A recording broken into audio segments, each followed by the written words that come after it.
Hello everyone, welcome back to my channel study only science. कैसे हैं आप सभी? मैं हूं भावना और कल की हमारी जो क्लास थी वो मौर्य वंश से रिलेटेड थी। तो कल की क्लास यदि आप लोगों ने नहीं देखी है तो वो आप चैनल पर जाके देख लीजिए। और आज का हमारा जो टॉपिक है वो शुंग वंश से रिलेटेड है। ठीक है, तो शुंग वंश की हम डिटेल्स में आज थोड़े से जानेंगे। ठीक है, इसके एमसीक्यूज हम कल करेंगे, तो कल की आने वाली क्लास में आप आना मत भूलिएगा। आज की हमारी क्लास भी है जिसमें आप बने रहिए हमारे साथ और वीडियो को लाइक शेयर जरूर कर दीजिए। तो शुंग वंश के बारे में जानते हैं। तो शुंग वंश की जो स्थापना हुई थी वो पुष्यमित्र शुंग ने की थी। ठीक है, पुष्यमित्र शुंग ने इस शुंग वंश की स्थापना की थी। कैसे हुई थी? शुंग वंश जो है एक मगध वंश था। मगध की जो राजवंश हुए हैं अब तक के, तो ये वहाँ का राजवंश था। ठीक है, और ये 7वां राजवंश है मगध का। इसकी राजधानी पाटलिपुत्र थी। इन्होंने अपनी राजधानी पाटलिपुत्र को बनाया था। जब शुंग राजवंश सत्ता में था तब उसने विदेशी और स्वदेशी दोनों शक्तियों के साथ कई युद्ध देखे थे। ठीक है, आगे देखते हैं। सम्राट जो है अशोक की मृत्यु के बाद इस वंश की स्थापना हुई थी। किसकी? अशोक की मृत्यु के बाद इस वंश की स्थापना हुई थी। जब पुष्यमित्र द्वारा राजा बृहद्रथ की हत्या की गई थी, इसके बाद वह सिंहासन पर चढ़ गया। यहाँ पर लिखा हुआ है सिंहासन पर बैठ गया। ठीक है, पुष्यमित्र शुंग मगध और पड़ोसी प्रदेशों का शासक बन गए थे। पुष्यमित्र शुंग ने जो है 36 वर्षों तक शासन किया और उनका उत्तराधिकार उनके पुत्र अग्निमित्र ने किया था। ठीक है, तो शुंग वंश के जो हैं वो 10 राजा हुए हैं। ठीक है, तो इन्होंने करीब 10 राजाओं ने मिलकर बहुत सालों तक शासन किया। आगे देखते हैं कि इसके बाद जो है राजवंश में पतन हुआ है और फिर किस वंश का उदय होता है? तो कड़म वंश का लगभग 73 ईसा पूर्व में जो है सफल यहाँ नहीं है उदय हुआ।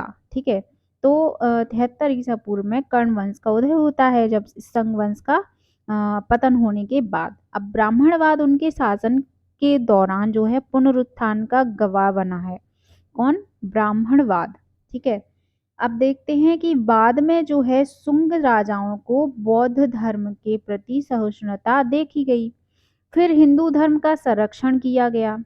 ठीक है, शुंग राजाओं को बौद्ध धर्म के प्रति सहिष्णु देखी गई, तो लेकिन फिर हिंदू धर्म का संरक्षण किया गया जिससे बौद्धों को, जो बौद्ध लोग थे उनको उत्पीड़न का लगा कि हमारा उत्पीड़न हो रहा है।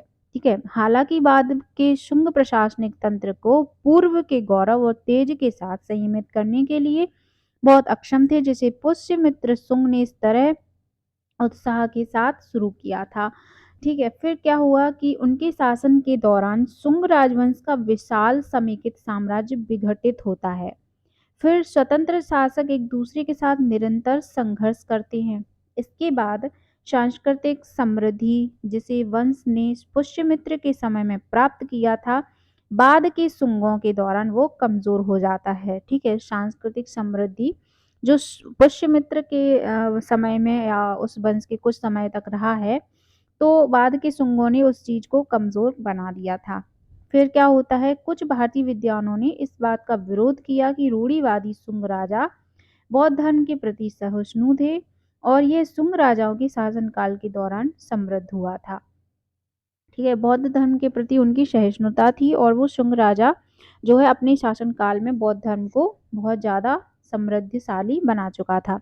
अब शुंग राजाओं को कलिंग, सातवाहन, भारत, यूनानियों और संभवतः पांचाल और मथुरा के साथ लड़ाई के लिए जाना जाता है। किस किस की लड़ाई के लिए? कलिंग, सातवाहन, भारत के यूनानियों और संभवतः पांचाल और मथुरों के साथ लड़ाई के लिए जाना जाता है। फिर क्या होता है कि कला, शिक्षा, दर्शन और इस अवधि के दौरान सीखने के अन्य रूप थे।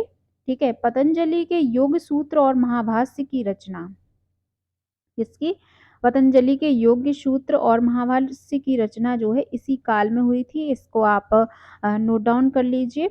पाणिनि ने शुंग वंश के शासनकाल के दौरान पहले संस्कृत व्याकरणीय अष्टाध्यायी की रचना की। किसकी? पाणिनि ने शुंग वंश के शासनकाल के दौरान संस्कृत व्याकरणीय अष्टाध्यायी की रचना की। मथुरा शैली के उदय के साथ कलात्मकता भी बढ़ी। फिर देवभूति इस वंश का जो है अंतिम शासक था। कौन? देवभूति इस वंश का अंतिम शासक था शुंग वंश का। इसको आप नोट डाउन कर सकते हैं। शुंग वंश द्वारा प्रयुक्त लिपि जो है ब्राह्मी लिपि है। शुंग वंश के द्वारा प्रयुक्त लिपि ब्राह्मी लिपि है। ठीक है। और इसका एक रूप था जो कि संस्कृत भाषा को लिखने के लिए उपयोग किया जाता था। उसके बाद शुंग राजाओं ने, जो शुंग साम्राज्य है, उस समय भारतीय संस्कृति को संरक्षण देने में एक महत्वपूर्ण भूमिका निभाई। जब हिंदू विचार के कुछ सबसे महत्वपूर्ण विकास हो रहे थे, कैसे? जब हिंदू विचारधारा के कुछ महत्वपूर्ण विकास हो रहे थे, तो क्या हुआ? भारत की आध्यात्मिक परंपरा की समृद्धि शुंग वंश के शासन के लिए बहुत अधिक है। यानी कि इसका मतलब ये है कि उस टाइम पर जो भारत की आध्यात्मिक परंपरा थी, उसकी समृद्धि इस वंश के अंतर्गत बहुत अधिक हुई है। शुंग शासकों ने सीखने और कला के शाही प्रयोजन की परंपरा को स्थापित करने में मदद की। फिर शशुंग राजाओं की कला और वास्तुकला में काफी विकास हुआ। कहाँ कहाँ पर विकास देखा गया? छोटी टेरा कोटा की छवियां, बड़ी पत्थर की मूर्तियां और भजा में चैत्य हॉल, भरहुत में स्तूप और सांची में प्रसिद्ध महान स्तूप जैसी स्थापत्य स्मारक शामिल हैं। फिर शुंग शासकों में पुष्यमित्र, शुंग, अग्निमित्र, वासुजीष्ट, वसुमित्र, अंध्रका, पुलिंदका, घोषा, वज्रमित्र, भागभद्र और देवभूति जो है इसके शुंग राजा हैं, शुंग वंश के शासक हैं। ठीक है। यानी कि 10 शुंग राजाओं ने इस पर शासन किया। अब हम शॉर्ट में इनकी डिटेल जानते हैं कि क्या क्या हमने अब तक जो है पढ़ा है, उसके पॉइंट्स हैं ये। तो पॉइंट वाइज आप नोट डाउन कर लीजिए, स्क्रीनशॉट ले लीजिए। तो शुंग वंश की स्थापना पुष्यमित्र शुंग ने 150 ईसा पूर्व में की थी। पुष्यमित्र शुंग अंतिम मौर्य शासक बृहदत्त के सेनापति थे। ठीक है। मौर्य शासक किसके? बृहदत्त के सेनापति थे। फिर क्या होता है? शुंग वंश के राजाओं ने 112 वर्षों तक शासन किया। इस वंश में कुल 10 राजा हुए हैं, अभी हमने जाना। फिर देखते हैं कि शुंग वंश की राजधानी जो थी पाटलिपुत्र थी। अब ये देखिए शुंग वंश कहाँ से कहाँ तक फैला था, तो उत्तर पूर्वी भाग से मध्य भारत तक फैला हुआ था। अगला देखते हैं टॉप जो पॉइंट है। शुंग वंश के प्रमुख शासकों में पुष्यमित्र, शुंग, अग्निमित्र प्रमुख शासक जो हैं उनका नाम दिया गया है। जो 10 शासक हुए हैं, वैसे तो उनके नाम में जो प्रमुख शासक थे उनके नाम देख लीजिए। पुष्यमित्र शुंग है, अग्निमित्र है, वज्रमित्र है, देवभूति है और वसुमित्र शामिल हैं। अगला पॉइंट है कि शुंग वंश के अंतिम शासक देवभूति थे। देवभूति की हत्या उनके ही सेनापति ने कर दी थी। ठीक है। अंतिम शासक देवभूति था। शुंग वंश के दौरान भरहुत स्तूप और जैसे प्रसिद्ध स्मारक बनाए गए, तो भरहुत शुंग वंश के दौरान बनाए गए थे। ठीक है। तो नेक्स्ट पॉइंट है, शुंग वंश के सम्राटों को बौद्ध धर्म के प्रति समर्पित माना जाता है। किसके? बौद्ध धर्म के प्रति समर्पित माना गया है।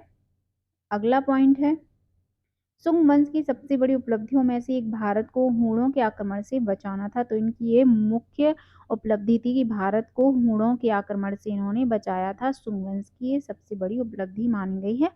अगला पॉइंट दिया है कि शुंग वंश के समय में देश में शांति व्यवस्था की स्थापना की गई थी। ठीक है, बहुत बड़ी बात है। और शुंग वंश के समय वैदिक धर्म और संस्कृति की पुनः स्थापना हुई है। ठीक है।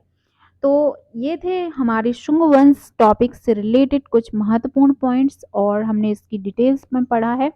अब हम कल की क्लास में जो है एमसीक्यूज करवाएंगे, तो आप मेरे साथ बने रहिए, कल की क्लास देखना ना भूलेगा। और जो जितने भी आपने अब तक वंश के बारे में पढ़ा है, उसके साथ साथ हम सारे के सारे टॉपिक आप लोगों को इसी चैनल पे कवर कराएंगे। तो हमारे साथ बने रहिए, कहीं मत जाइएगा। चैनल को लाइक कर सब्सक्राइब कर लीजिए और अगर वीडियो क्लास अच्छी लगती है तो आप लाइक करके ज़रूर जाइएगा। आपका बहुत बहुत धन्यवाद। मिलते हैं नेक्स्ट क्लास में।